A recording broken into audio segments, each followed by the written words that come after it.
Hey everyone, and welcome back. As I mentioned in my previous videos, Illuvium is gearing up. We are this close to open beta, so naturally, Kieran is here with me because he's on his AMA train. If you're new to my channel, we're not really going to bother with any of the what is Illuvium, what are your goal questions. We're going to dive into the details of kind of all the exciting announcements. There has been so many announcements, Karen, as of late, coming out of the Twitter, coming out of the Discord, and we're going to get to all of them. But one of the hot things for the community, the people who've been here the longest, that we would love to have a bit more detail on is you have mentioned two upcoming airdrops for the community, for new people coming into the space. I was wondering if you could just give us like a quick kind of recap of what we all can expect for that leading into open beta.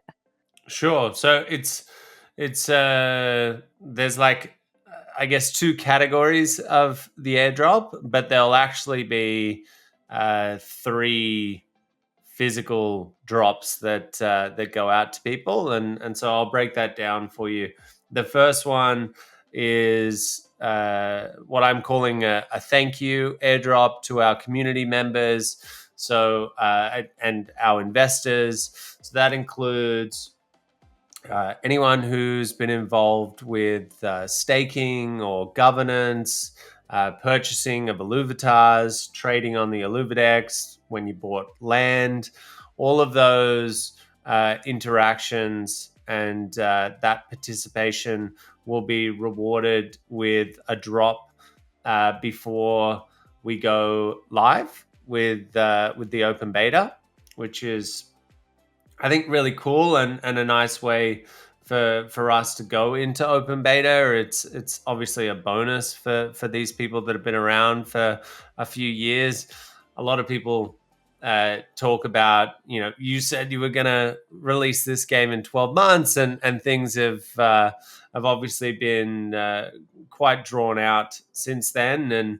And so, yeah, I just feel like this is a good way for us to reward those who have stuck with us for a long time now. So that's the first part. The second category is the gaming airdrop. So, as you know, we portioned off a 10% of our entire token supply for incentives, and it only makes sense for us to release a lot of those incentives at the start to try and get people into the gaming ecosystem, get them hooked on the different games that we have. And so there will be three parts to that. The first one is a private beta that we'll be launching at the end of next month, which will only have a limited amount of participants. We don't know the exact amount yet, but yeah, so that will be a combination of we'll probably give 50% of the spots to people from the community, and the other 50% of spots we're actually going to divvy up between different content creators and partners. And so, someone like yourself, we would say to you, hey, you get X amount of spots for your community. You can then go and create a video or a tweet or whatever format you feel is best. Share that pre-registration link, which will ask those users to create an IMX account or just log in if they already have an IMX account, and that will they'll be able to choose you as the content creator that referred them in there. There may be a little bonus for you guys as well. So, but that's undecided at this point. But I think we can work something out for you guys. And yeah, they will go into the running. Let's say you have 1,000 people, whatever that amount is. We haven't worked it out yet. It will be randomized, and we'll pick them out, and then we will send them an email and say, congrats, you got into this very limited private beta test. And with that, those people will earn the first airdrop points, which is pretty cool. So So that's the first part. Second part is the open test net where anyone is able to go in and join. That will be through the Epic game launcher. And that will also be attached to earning airdrop points. That will run for approximately a month. It's not set in stone, but the idea is for us to run that for around about a month. Maybe it ends up being a little bit more. And then from there, we go into the third part, which is go live, where we're on mainnet. Everything's real. Your alluvials that you collect are owned by you. Anything that you generate, you'll be able to sell on the marketplace, and with that, the majority of the airdrop points will be earned in that period, and that will last approximately 5 months.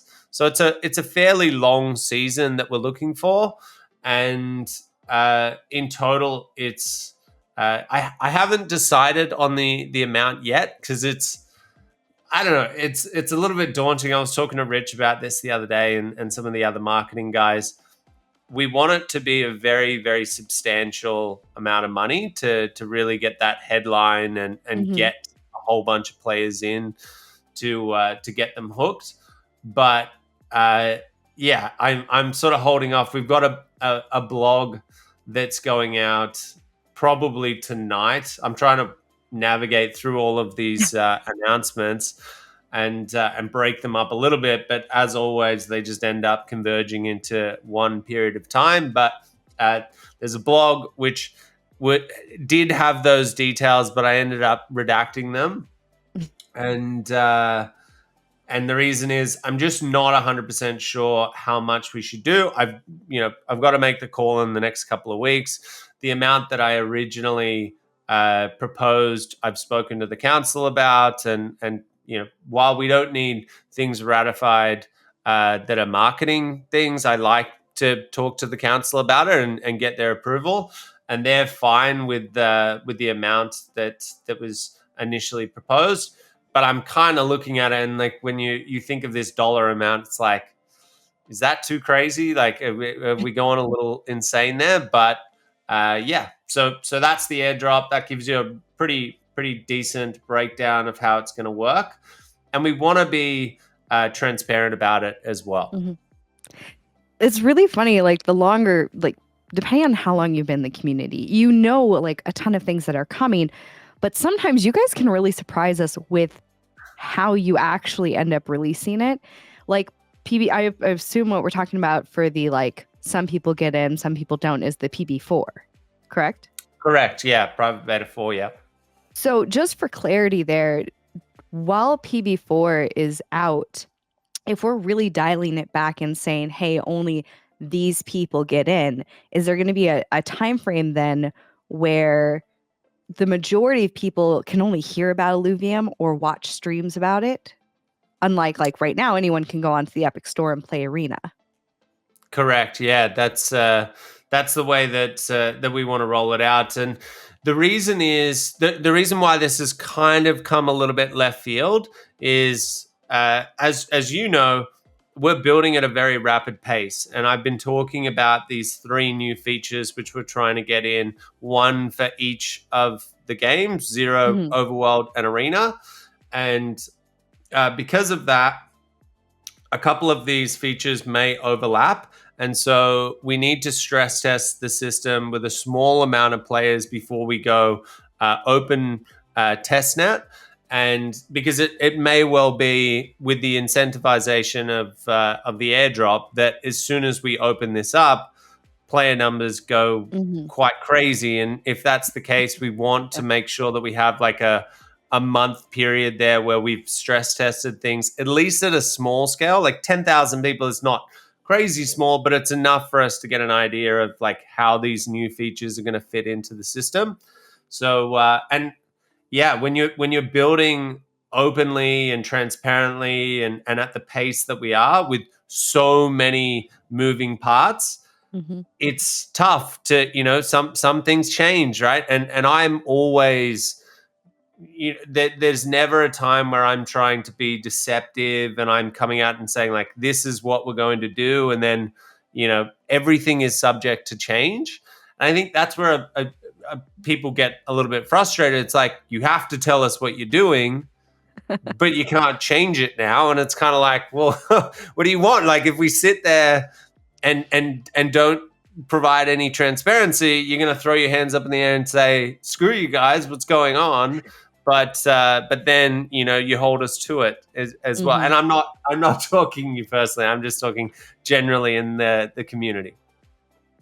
So is it so I guess from what you were saying, it sounds like ideally it sounds like we might be getting PB4 relatively soon. And then is there only going to be a month of PB4 before we hit the going live on mainnet, or about how long do you think we'll have? So it depends, right? Like I think that first period, I'm fairly certain that we'll keep that to a month. Like there is a planned out period that we have there, which we are going to announce. So but again, like if things happen and stuff breaks and whatever, then that can change. But from our internal testing and the QA that we've done, we're in a pretty good place. So I think that initial private beta will be around about that 4-week period, and then the open testnet will be again ideally around that 4-week period. But that's the one where we're not putting a set date on it. It may be slightly longer, but the intention is there for us to have everything out in Q2 without any delays. So yeah, we're really, really close. I'm so excited at this point. Yeah, it's like I think I came in and they're like, yeah, we're going to be out by the end of the year, and it's 2 years later. And I mean, I love all the updates I think every update made has warranted the time spent. And even when I first came into the space, when I heard like they want this to be out by the end of the year, no offense, I didn't think it was going to happen. And, we've taken some time. When you say that we're going to go live on mainnet for 5 months, so you're expecting the first season to be 5 months, is that before new Illuvials are introduced, or what do you mean by that?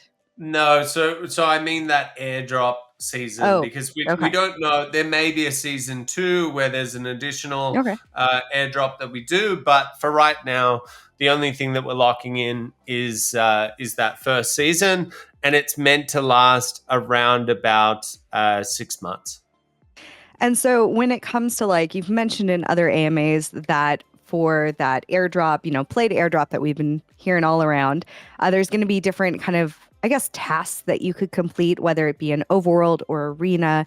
Like, how do you envision that? Do you envision that like, oh, go out today and catch 3 squids, or do 5 PvP ranked matches? There's going to be a combination. So, firstly, that sort of dashboard view that we're building will be available not for any of the testing phases. It'll be once we go into open beta, and then even still, there might be a slight delay. Like, we're pretty much all systems go across all departments, and so I'm, as I usually do, trying to slip things in at the last minute. So. I'm hopeful that we'll be able to get this dashboard up, which will have the tasks and the quests or the objectives, whatever you want to call these things that we're asking you to do. And then inside of that dashboard, it'll light up and say you've completed the tasks.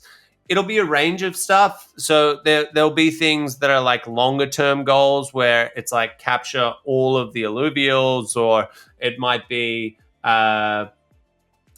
daily tasks where it's things like play 3 games of arena, or maybe win 3 games in arena. There will be a combination of stuff across essentially like daily stuff, weekly stuff, and the entire 6-month season. That's smart. It really helps in my mind keep things sticky, because you can get people in and they can play a little bit to really make them come back. Like, people in the Discord and Twitter have kind of like, I'm an overworld girly, so I always default to that. Have been saying like, oh, we need quests, we need like an objective to go for every day, and if we have those in overworld, I think that's gonna really help draw people kind of back into it. And I feel like that almost answers my question when it came to Illuvium Zero. Um, Frankly, I think Illuvium Zero is a very kind of nice idle clicking game. It reminds me of Farmville in bits. That means that I feel like there's a very clear incentive for landowners in the sense of like, well, if I don't play, I don't get paid for the fuel that I make. Mhm. What is the incentive for free to play? Like we've heard multiple times that it's going to be open to anyone who wants to play a free plot. Why would somebody choose to pick up and play a free plot in Illuvium Zero? So in the short term, it's going to be earning airdrop points, right? Like that is without a doubt the incentive there for people to play it. Outside of, hey, this is just a cool game that I like playing, but I think we're not beating around the bush here and trying to say like this is the craziest game that you're ever going to play and you're going to get addicted to it. Make no mistake, the idea there is for people to generate fuel, and that's the reason that you'll keep on coming back to it. But with the free to play people, if they can also, the demographic that we're going for there is very low performance mobile phones. And obviously, it'll go right up to high performance, but we want to be able to capture the entire Web3 market. And if we're being very honest, the thing that incentivizes a lot of that demographic to play any game in Web3 right now, it's to farm airdrops or it's to gain assets that allow you to then sell them and generate a little bit of income. And that's a way for us to be used as a funnel into the ecosystem. It gets more exposure on us. It's more people that are making content on us, and so overall, it's a very much a net positive for us to go out and be able to reach that market. And it's a bit of a stopgap for us not having Arena on mobile. And the intention is for once this airdrop finishes, we will have Arena on mobile, and then there's going to be 2 games for you to play if you don't have access to, a medium or high performance PC.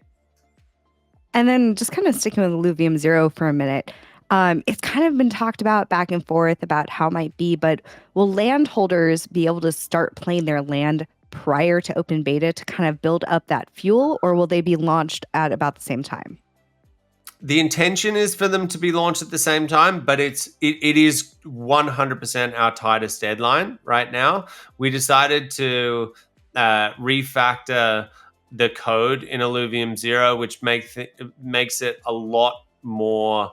I would say that the performance is much higher, and with that, it has taken us a little bit longer than expected to complete it.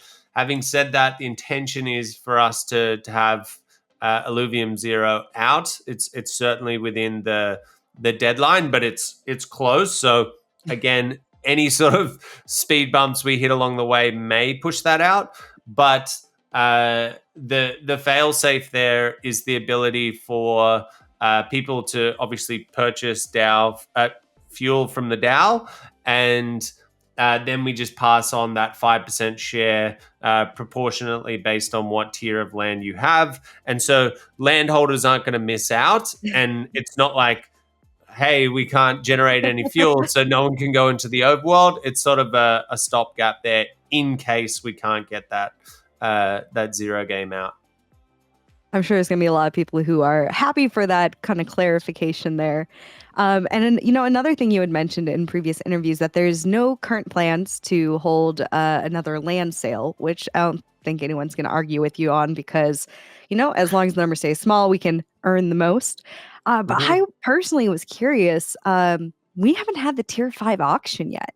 Is that still talked about? Is it still going to happen like relatively soon, or is it kind of pushed off to like we don't need to talk about that right now?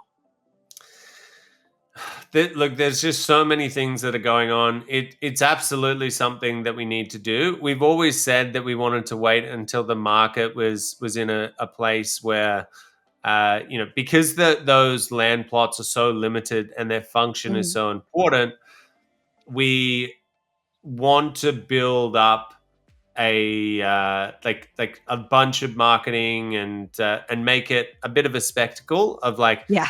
let's get a whole bunch of these like large scale exchanges into the bidding on this. Let's choose a platform where it's kind of super exciting that other people can watch the auction take place. And we've just felt like a tournaments, while we're getting arena right and we're getting so much feedback, and while we're making that game much better, tournaments have taken a little bit of a backseat, and obviously that's the function of those tier Mhm. 5 arenas. So that, coupled with the market just not quite being in the right place where we want to have that type of spectacle, has led us to uh, push it to the back burner a little bit. But we're getting pretty close, right? Like we at a certain stage, I would say like very quickly after open beta, we need to start thinking about how we're going to facilitate that auction. Yeah, I was wondering with the Team Liquid, I know there's tons of people who are excited for that Team Liquid collaboration tournament. And I was just in the Mm. back of my mind, I was like, oh, are we gonna have a tier 5 land? Because there was only one up for sale and I had my popcorn ready. I was ready to watch it. But final question for Illuvium Zero is, I had a lot of fun listening to you and Najaf talk about like guilds and if it turned into some sort of like Heroes of Mavia situation. Mm. How do you envision Illuvium Zero evolving? Let's long term. Let's say over the next like 3 to 5 years. What would you love to see it become? As in me personally? Yeah, just you personally, not like necessarily what's on the books, but Right. Okay. So me personally, I would want it to be a little bit more uh, competitive. I think the idea that you can potentially go and steal someone's fuel, or if you lose that battle, you lose some fuel yourself. Like that PvP component, I think makes it a little bit more frantic, which I think you've gathered by now. That's kind of up my alley in terms of like high stakes. You've got you need to constantly be alert and watching. And I think uh, with Mavia, I played that for maybe 2 weeks or so, and I don't even know where they're up to at the moment. But with that, I kind of wish there was like real money at stake and a real economy. And I think that's probably the intention. I don't know how they're going to implement it,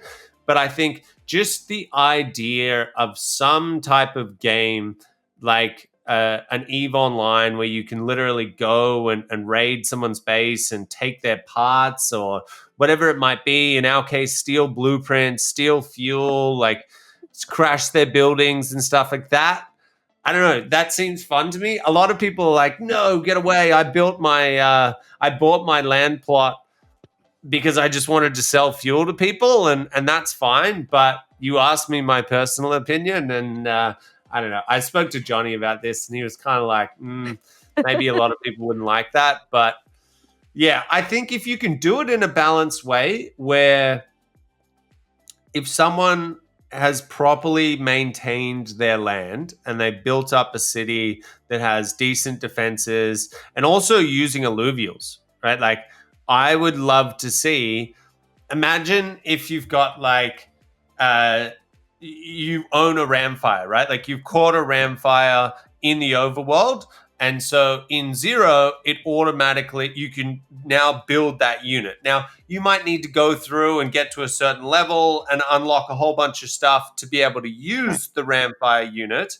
But because you have caught it in the overworld and it's in your wallet, or you bought it off someone else, it's in your armory or whatever we want to call it, and so you can then you can then build Ramfire, right? Now, when you generate Ramfire, imagine if that thing's like circling around and it's trying to defend from other people that are coming in, trying to raid your base, and they're bringing in a whole bunch of alluvials as well. Maybe you've got like I don't know. There's something about that type of game where even if you're not controlling them, you sort of send them in and they do it all for you, and it's just all a simulation of what would happen, and they're defending, you're attacking, and if you lose to them,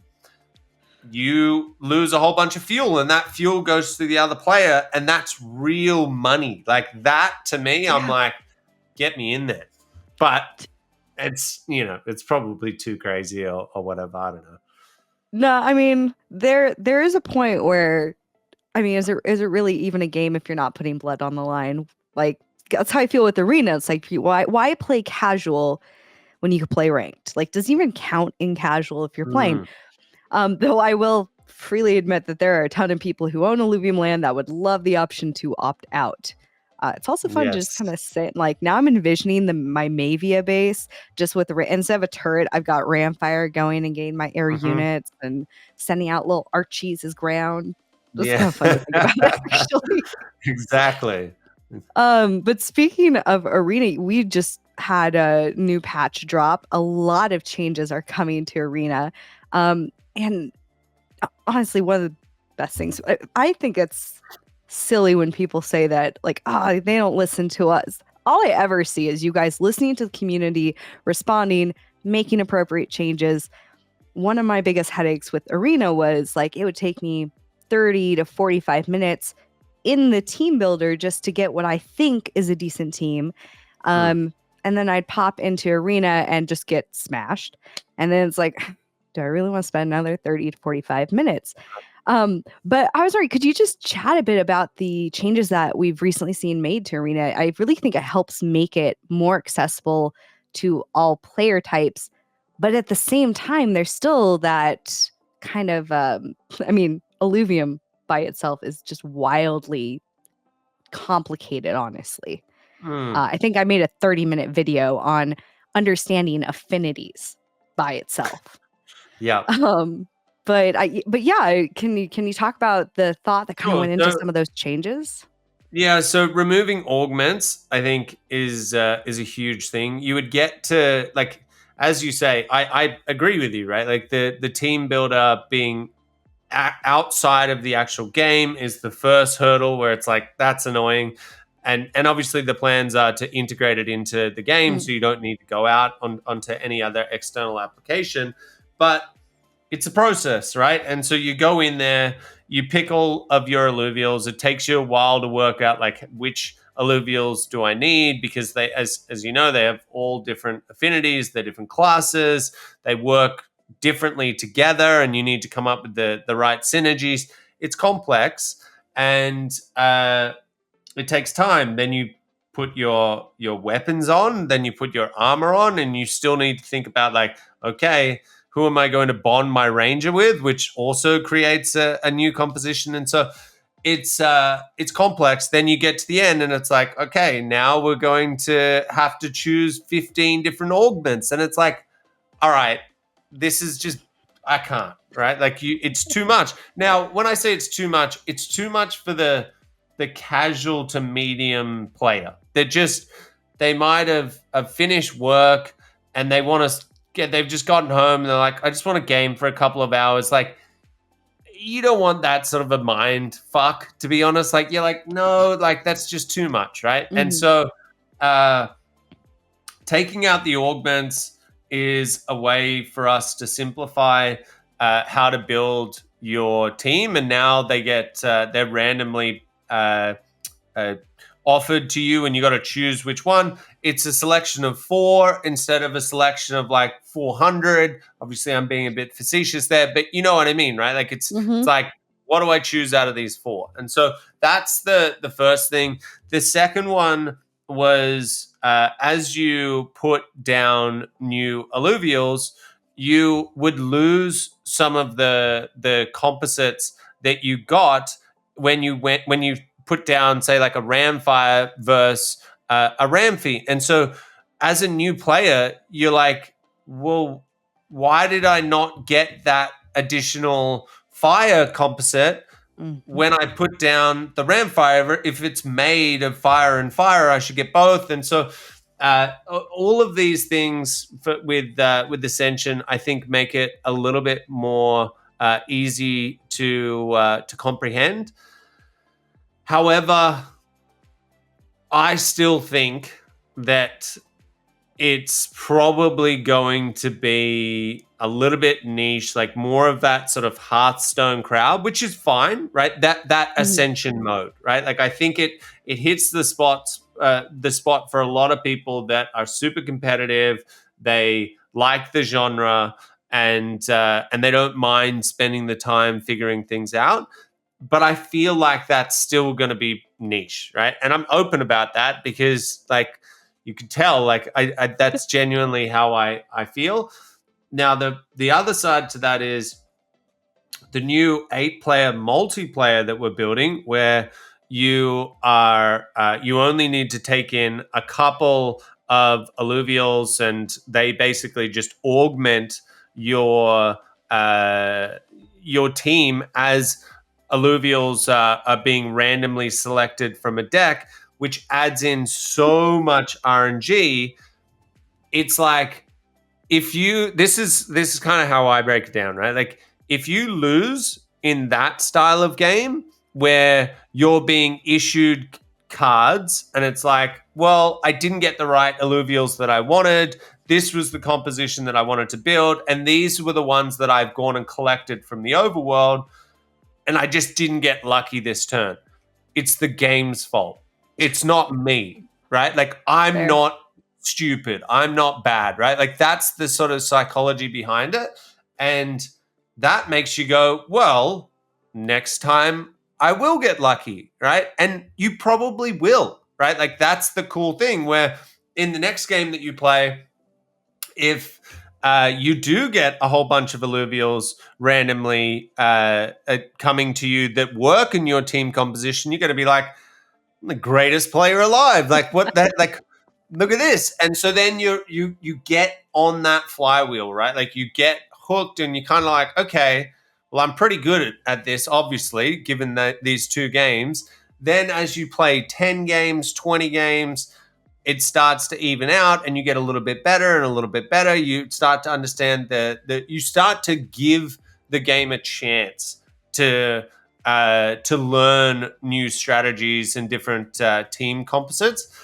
And so that, coupled with the idea that you're playing against 8 players, where you're very likely to come up with someone else who's a novice, or like 3 or 4 people that are novices. So you might come 5th or 4th or whatever, and you're like, well, I'm not as bad as that guy, so sweet, right? Like, I'm actually pretty good. So, like, that mode, I think, is going to be the mode that gets us, like, proper. Firstly, I truly believe mainstream adoption. That's one of the ways that we're going to be able to tap into that. And purely because it looks awesome when you're playing it, and it's going to be so similar to TFT that it's not like we saw with the Team Liquid guys, how like jarring it was for them going into the game. And there's only like 6 or 7 different features in our game versus TFT. If you remove those, they're just going to be like, well, these are just new characters that look better, and the game's awesome, right? Like, you don't need to reinvent the wheel. So I think how we're going to get that, like, mainstream adoption is going to be, or like normie adoption, is going to be a combination of the competitive Ascension mode, and then the multiplayer, go up against 8 people in a deck generation type game. Awesome. I personally am super excited for the 8 player. Like, if I wasn't a content creator, there's no way I would know as much about the alluvials, even just as kind of, even if I'm invested, I'm following the project. Like, when you create content, you have to learn about these things in a different way so you can teach other people. And Arena, when it first came out, just kind of struck me in the same way that League of Legends did, where it's like, this is like a 3-month process to get not horrible, not good, just not Yeah. horrible. Yeah, yeah, And yeah. whereas if you're just throwing random stuff at me, and yeah, I can blame the computer, right? It's not my fault. But it's Mm. also a nice way to slowly just kind of get to learn about different things at your own pace. But for these 2 different modes, will there then be like 2 different ranking systems since they're technically kind of different games? Don't know yet, actually, how we're going to work with the ranking system. I think so. I think it makes sense to split them up because they are very different. There's one that's very tailored to the super competitive strategic player, and then there's another one that's a little bit more. Still, obviously, has a lot of strategy, but it's a little bit more casual. So I just think it would make sense for us to have 2 separate leaderboards for that. But we haven't actually locked that in yet. No, it makes sense. It's to me as well. And then as far as like having removed NFTs, having removed the augments so that you only get so many to choose from, you don't have to worry about putting them into your deck. Now, in Overworld, you collect essences from plants to make augments. Well, if they're no longer going to be NFTs, kind of a side question. Is there any point to plants in the Overworld going forward? Yeah, so we haven't decided exactly what yet, but there will be other things for you to build out of the essence that you get from plants, without a doubt. We're not taking plants out, trust me. It's After all the boring. art dev that we've done on plants, we're definitely not taking it out. No.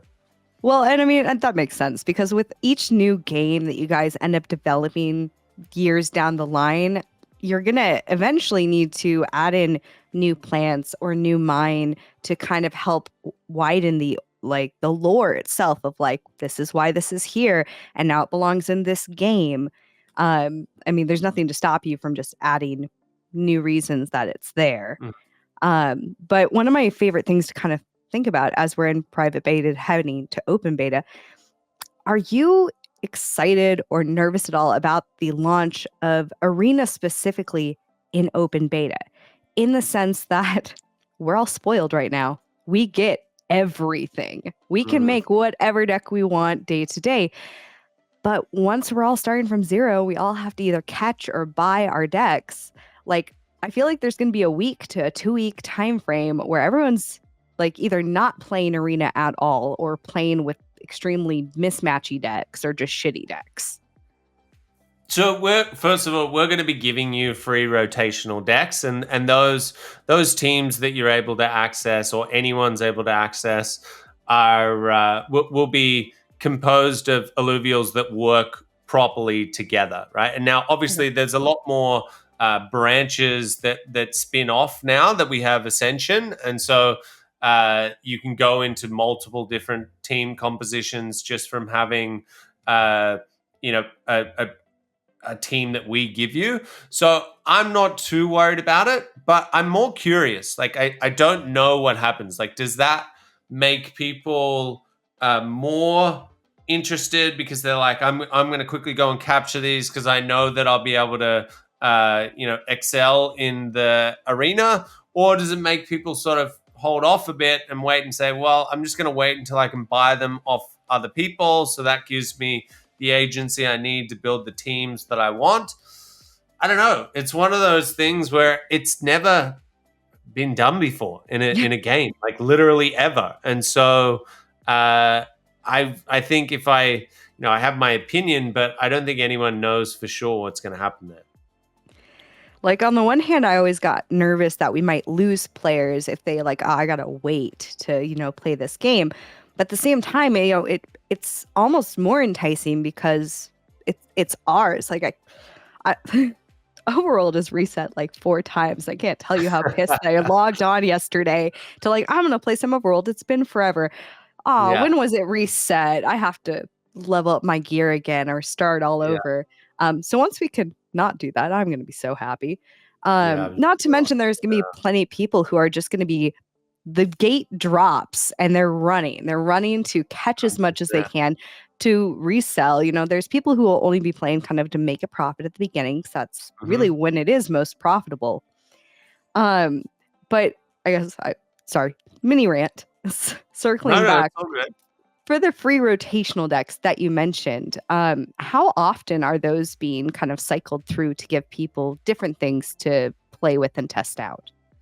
I think it's going to be trial and error, right? Like we'll receive feedback from people. If obviously at the start we might give a few more teams than what we would have than what we will once there's a whole bunch of alluvials in the population, and so I think nothing is set in stone. The game design team needs to be on their toes to work out like, okay, is this working? Like we obviously don't want a situation where no one plays arena for 2 weeks, right? Like and people are waiting. So if that means that we've got to have 10 teams that people get, or 8 or 7 or whatever that number is, we'll do it. And then we'll work out, okay, what is the sweet spot where we're not giving too much away, because we don't want you to think, well, I don't need to go to the overworld. But at the same time, the more that I think about it, and this is kind of why I think the multiplayer arena mode is going to be the game that most people play, is I'm sort of moving away from the thought of like, you have to give utility to the alluvials in order for people to want to capture them. Right now, the first thing there is, arena is only one game. As you know, there's going to be 6, 7, 8, 9, 10 games over the next 10, 15 years that we're building. And so even if there isn't as much utility of the of the alluvials to start off with, and inside of arena, it doesn't mean that there's not going to be a whole bunch of utility in different games where it doesn't need to be maybe as balanced or whatever it might be. Maybe it's more of a cosmetic sort of aesthetic sort of thing in different games where you're flexing on other people. But that there's always going to be utility. But even if there wasn't, right? Like let's say arena didn't exist and all we built was Overworld. When I first sat down with Aaron and started thinking like, what sort of a game will we build and whatever, I was like, just build Pokemon, right? Like build a creature capture game that gives people that nostalgia of what it was like to experience capturing when you were young, but more of an adult version, and then give them ownership. That's it. Right? Like people will go crazy over that, right? Because it's such a cool concept. And then you've got a marketplace where you can sell those things. There wasn't even the thought of arena. Arena was the disagreement where I was like, I don't want to build Pokemon because I don't like it. Now, and I sort of got caught up in that. And now I'm at a stage, and I think it was when Power World launched, and I went, they don't have an arena. Like you can't do anything with these creatures. Like obviously you can battle with them inside of Power World, but we have that, so if there was no other games, would people still want to collect the alluvials? I think the answer is yes, and I think the answer is definitely yes. So I don't know, for me, I think there needs to be less reliance on like, if we give people free decks, are they not going to want to capture things in the overworld? I don't think that's going to be the case. Maybe it affects it a little bit, but yeah, I'm more swaying back to 3.5 years ago. Well, and oh gosh, it's still crazy, just the sheer number that you guys are starting with. Not to mention the legendaries that I bet we haven't seen anything of just yet, right? Because there's going to be that mythical 151 to catch. Yeah. Is there?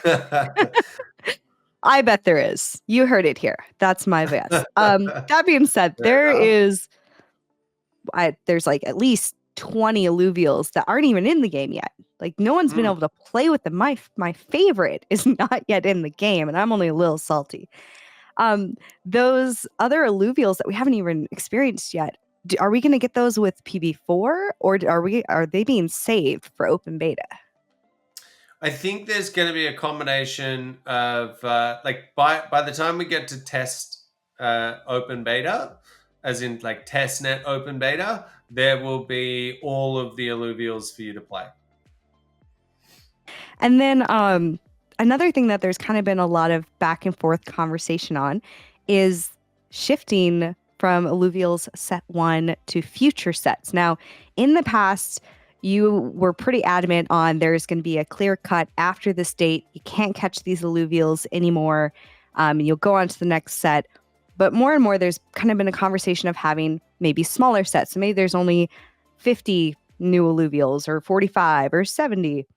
Do you still view it as kind of a once set 1 is done, you can no longer catch it? Are you thinking of maybe shifting it to having more of like you can catch both at the same time, but maybe, set 1 is harder because that catch curve? Yeah. So, so definitely at the end of set 1, at the end of every single set, you'll never be able to capture those alluvials again. That is a core principle that we have built into the economy, and there's reasons for that, right? We don't want to have a situation where we're basically just like populating the world. We're saying, hey, these are finite. That once they're done here, they'll never be caught again. And then in a year's time, we go, oh, it was actually pretty popular. Let's chuck it back in. And because it's got the highest value, that's just going to dilute the value of those assets. And so we're absolutely never going to do that. However, what we are going to do with some lines is give them different affinities. So like a ram fire might change, and instead of it being inferno, maybe it's frost, right? And so that's a way for us to not need to go out and build 200 alluvials every single set. But having said that, and no one really knows this. I haven't even spoken to Aaron about this, and this is probably one of those things where he would be like, "I hate you," but if the game is generating is the types of revenue that I think it can, my thoughts would be we go just as hard on the art, and we get as much fresh new content as we can and alluvials, and put them into the second set. Because as much as I think it's cool and exciting to essentially regurgitate an alluvial, I also think that people get really, really excited about the concept of a brand new character that's coming into the game. And so, it definitely doesn't need to be 200, but it could potentially be, 150 or 100. But there's so many variables there, right? Yeah. Like, so nothing is set in stone. But yeah, that's my thoughts on it. And then, like, how often? And I mean, obviously, again, nothing's really figured out yet, so we're just being hypothetical here. But how often would you expect there to be new sets? Like Pokemon, for example, when it first came out, I think one of the reasons that wave 1, that set 1 of Pokemon was kind of so beloved is it was around for so long. It had 4 years before they came out with the next set, and then after that, they started coming out with them every 1 to 2 years. So do you see something like, are you going to try to push them to be like every year, 2 years, or maybe stretch it a bit? And so the reason that occurred is because it wasn't because they were like, wow, everyone loves this first set, let's keep it around. It was their dev team, right? Like it's kind of a similar situation to us, right? Like, we're going to be building new games, and the question is, like, there's been a lot of front loading of these art assets, of these creature creations. The idea of building another 200 is kind of like, ooh, that's too crazy. Now, ideally, we would have a larger art team to do that at a faster pace, right? So we could keep up with like 1 to 2 years. And that's why I'm saying it's a variable, because depending on how successful launch is, that will give us an idea of like, okay, what does our expenditure look like? What do we want to do in terms of like, do we want to increase the art resources so we can get fresh new content out quicker? Or do we need to sit on it and wait until we polish the games up and get them to a stage where the revenue builds and whatever? And so I think, again, nothing is set in stone with this, but the ideal would be that the original intention was sort of like 1 to 2 years. And then in terms of this first set, this question's asked all the time, and honestly, who really knows? Like, I've been trying to catch the entire set 1 that's available in Overworld, and I think the first time I almost had it all in about 3 months. But how long do you think it could take someone to collect them all for set 1? Again, how much are people going to play? How much are people going to pay? Right? Like, I don't know. If someone wants Fair to just enough. speed run it, then I think, it might take them a lot less than someone else if they've got a whole bunch of money and a whole bunch of time. But there's so much up in the air with that. Like, it's a tough one to give you an answer on. And with the overworld in particular, some of my favorite pictures that get me really excited about new sets, about new content coming from you guys, is it shows a picture of the world that we're on, and it highlights just this little like section, which is the regions that we know about in Sancta Mesa. And is the lore, and I know we can't really talk too much about lore, but is it going to be contained to this one planet that obviously it looks like we still have a lot more space to explore, so there could possibly be a lot of different biomes that could open up in the future? Or do you ever see Rangers being able to explore the universe, explore more uncharted territories to go crash another ship on? The minute someone mentions the L word, I'm like, backs up. I'm like, no, no. But yeah, look, I think eventually we've talked about a space exploration game, which would be our version of an MMO. It would start expanding it into different planets, without a doubt. That's exciting. And with Overworld, you've said it on a couple of AMAs. You started with New Jafe that I watched, and you talked about Overworld being on mobile. And in that, it sounded more as like an idea, but I was watching, I think, FOMO Nation's AMA with you as well. And then it sounded more like, no, this is planned. We're doing this. Where is the team at with Overworld for mobile? Is that like already in the works? Is it still just kind of an idea being tossed around?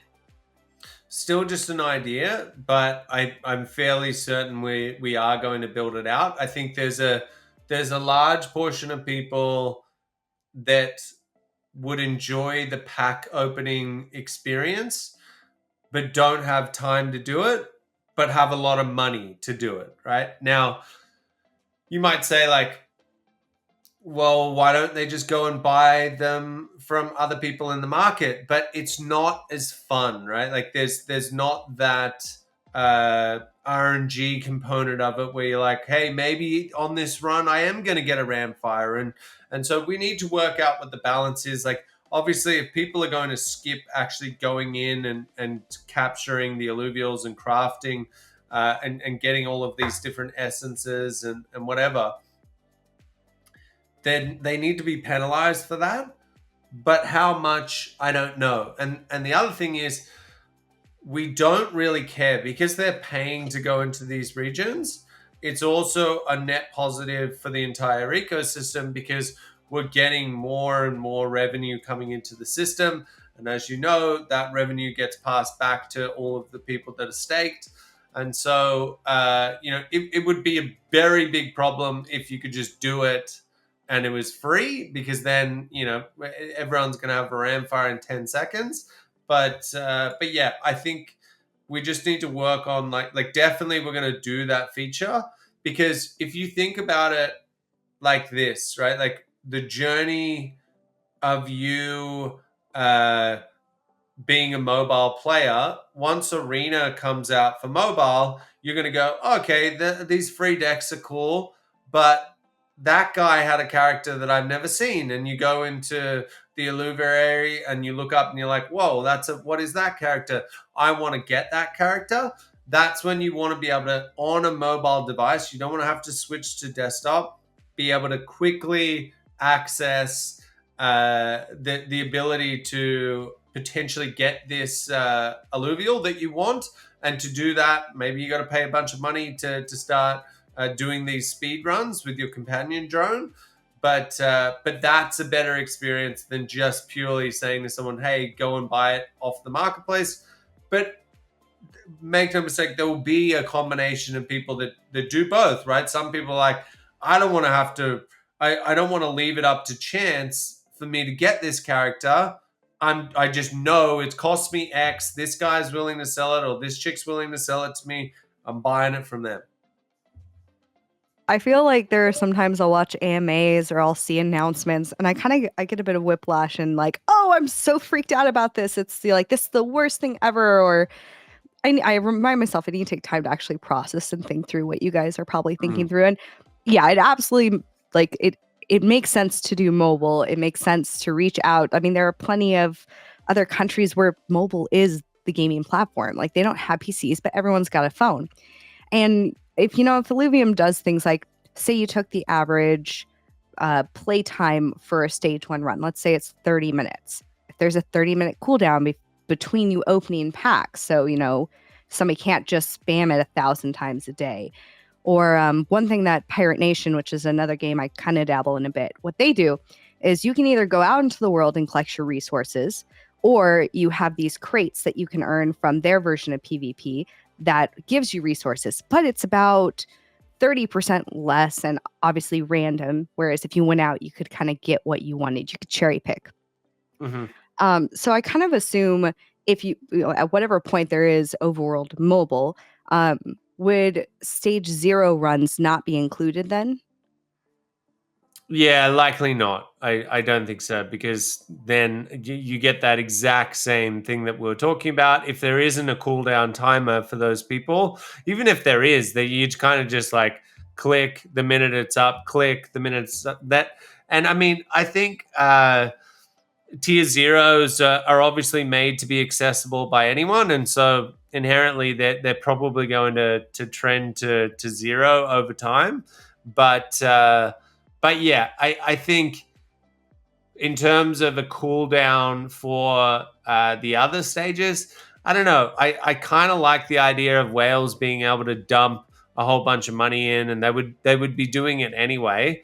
And if they're willing to spend thousands of dollars to do that, do we really care? Especially not if they could have done that anyway. Like they've got a finite amount of money that they're either going to spend it on in the overworld, or they're going to like doing runs. If we make that faster for them, like what we don't want is someone who's like, I want to play this game and have the best team possible for Arena, or like any of the other games that we have in the future, and them sit there and say, I can't even spend $10,000 in a week because there's so many different runs that I need to do. I just don't have the combination of time plus money. I've got the money, but I don't have the time. Now, for us, and a game that distributes all of its revenues out to the people who are staked and the players and whatever, it's in our best interest to try and allow that person to spend what they want to spend. So I don't know. Maybe a cooldown is needed. We haven't spent too much time on it, but yeah, it's definitely possible. And then as far as like Arena for mobile, because I know there's a ton of people who are excited at that.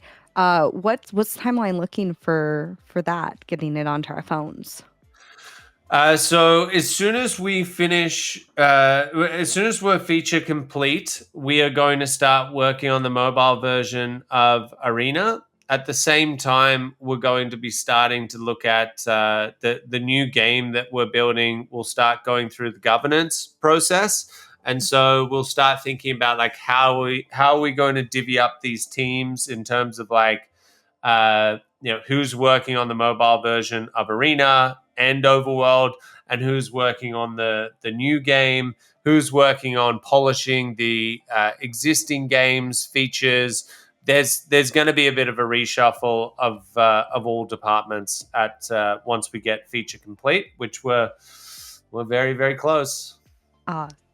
Actually, another question about what comes with open beta. It feels like open beta is like going to be here, and the world's just going to explode with everything that's happening. But so with open beta, it seems like everything's going to explode. And one thing that some of us who have already kind of been participating in the ecosystem is excited about is Wave 3 of Illuvium Beyond. People like to say it's not a game, but for those of us who like to collect, and I like to think Illuvium Beyond players are going to be big overworld players. We like completing our collections. What are you thinking for Wave 3? Is it going to be like right before open beta, shortly after? I feel like you wouldn't want to do it in conjunction just because there's so much going on already. I think the last time we spoke about this and I discussed it with the council, it was a month before, which would mean so we have that clearance between deployments and stuff like that. The issue now is that we've decided to break up the testnet into this private beta, then open testnet, then mainnet. And so I honestly think that it's probably going to be best to release Wave 3 a month after we go live with mainnet, just because there's so many deployments. Plus, there's going to be feedback when maybe there's like game breaking stuff that we need to fix, which will add an extra deployment.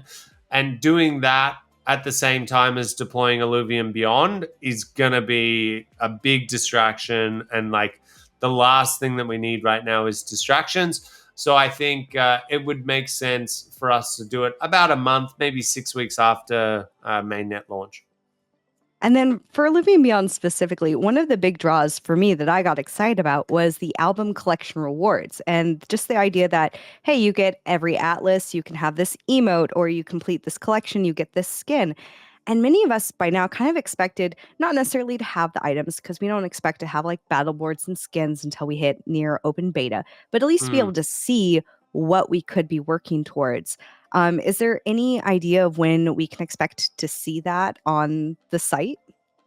I know it's one of those things where it's super frustrating. Like I out of everyone, I understand incentives, and being a massive Beyond player myself, I look at that and I'm like, we fumbled that so hard. Where if there was like, if people were seeing like, oh, I buy just a couple more and I'm going to get access to this, cosmetic or whatever it might be, it's just a huge driver of sales. So trust me, I fully get it. It requires a bunch of the blockchain connection that we're building in the back end, and it's just been one of those things that we've left to the last minute, because when we're with the back end, it's all about plugging everything in, from Overworld to Beyond to Zero to Arena. And so, like, and then connecting the wallet on top of that, connecting the fuel pool on top of that. Like, think of it like this modular adapter that has all of these connections that go into it. Part of that is the collect. Sorry. Part of that is having the collections live. And so it's just been muddled up with those. It's been something that we've been pushing for a long time, but they're very close. They'll definitely be there for Wave 3, without a doubt, but hopefully sooner. And I know you're busy, so I just have one last question. We've talked about it a little bit already, but in terms of keeping people in the game, because a lot of people will come in, they'll try it, they'll leave. I mean, how do you expect to keep all of these different games sticky for the audience? How are we going to keep the interest? I mean, we have the play to airdrop, but if the first season's 5 months, do you think kind of that idea of like, I can get this reward at the end of 5 months is going to be enough to kind of keep them playing? And then, the longer you're there, I really feel like people will just fall in love with the IP. But is there any other plans or thoughts behind that? You got to make really good games, right? Like there's a reason why I played TFT for the last 7 years. There's a reason why I played League of Legends. There's a reason why I played, World of Warcraft and a host of all of these other games, right? Like you need to make them really, really good over time, and you need to keep the content fresh. I think that's the key. If people are playing Overworld and they feel like, yep, I've collected them all, you need to be producing new sets so people feel like, okay, there's another reason for me to go in there. So I think it definitely starts with the games and constantly adding new features and content to them. But then also keeping in mind that there's a hook that I don't think many people think about, just purely because it's never been done before in gaming, in mainstream or blockchain. And that's when you have gone and grinded in a game, right, for years and years and years, and then you get over it because maybe you got too mature for it, or you just grew out of it, or whatever it might be. You have a whole bunch of this stuff that's sitting there, and it's dead to you, right? Like I'm not going to play this game again. Like maybe occasionally you come back to it, but that's it. In a new in an IBG, what we're building, this interoperable blockchain game where it's a universe that's filled with different experiences. If you hear that Illuvium launches, call it a battle royale, right, in 2 years from now, and you were one of those players that were like, all right, I'm going to go crazy collecting all of these creatures. You get all the alluvials, you get all the armor, you get all of the weapons, and you're like, all right, I've completed the game. I know what the lore is. I'm done. Then 2 years goes by, and boom, Illuvium announces new game is dropping. Take all of those creatures that you've captured, all of that progress, and bring it into this new game.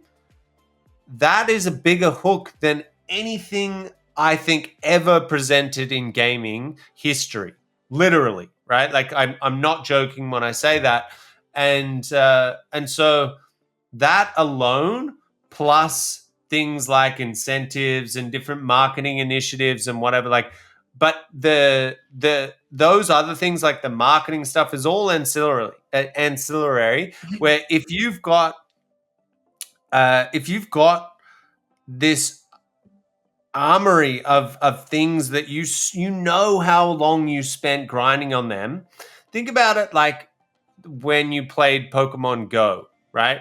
You went and like everyone did it. I know you did it, right? You went you went out and you played and you got all of these creatures and people were like, look at that guy. Like what is he doing? Roaming around with his phone in front of him. Everyone did it, right? Now, imagine if they came out with a new game and they were like, any of the creatures that any of the Pokemon that you captured in Pokemon Go, you can now use in this new game. Think about the virality of that, right? Think about your friends being like, "Oh, did you hear? Now we can go and use these characters that we got in this new game." That is marketing alone. That's user acquisition alone. It's like you played heaps of Pokemon Go. You know, you can take all of those resources and bring them into this new game. I don't think anyone is factoring in how powerful that will be. And I think that's what, on top of like the overarching IP, that's what keeps this universe sticky over time. And that's going to be the secret sauce. I think that, well, and also not to mention, if you create a new game and you still have all these assets, it's like these assets that I pay for that just been sitting in my wallet, I don't have to pay for them. I can go test this new game out without getting the newest alluvials or the newest augments or suits. I can just try it with what I have. And then if I want to invest more time, more money, I can choose to do that. And I have about a bajillion more questions, but I know you're busy and you got to take off. So we're going to wrap things up here, and hopefully I can have you on again in the future soon to talk everything Illuvium, because all I like to cover is really Illuvium. But anyways, No yes, everyone, thank you for watching. Thank you for joining in. As Kieran mentioned, it's going to be limited on who gets into PB4. So make sure to hit that like and subscribe and stay in my good graces, and maybe I'll drop you a beta link. Once again, thanks for joining us. Have fun, take care, and we'll see you in the PvP arena. See you guys.